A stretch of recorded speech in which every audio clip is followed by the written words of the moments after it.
বিষয়ে দুষাৰ কম তোমালোকে অকমান মন দি শুনিবা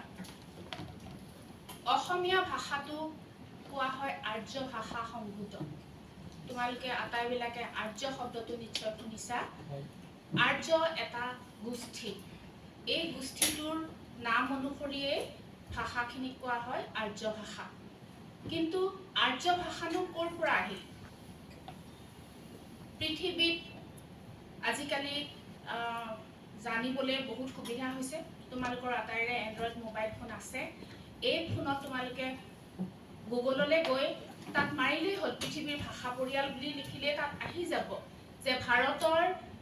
যিমানবিলাক ভাষা আছে এই ভাষাবিলাক এটা ভাষা পৰিয়ালৰ অন্তৰ্গত নহয় আমি যেনেকৈ এখন গাঁৱত বসবাস কৰা লোকসকল একে পৰিয়ালৰ নহয়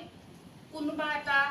বৰুৱা পৰিয়ালৰ কোনোবা শইকীয়া পৰিয়ালৰ কোনোবা হাজৰিকা পৰিয়ালৰ কিন্তু আমি গাঁও একেখন গাঁৱতে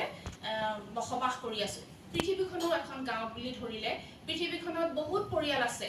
এই পৰিয়ালবিলাকে বিভিন্ন ধৰণৰ ভাষা কয় এই ভাষাসমূহ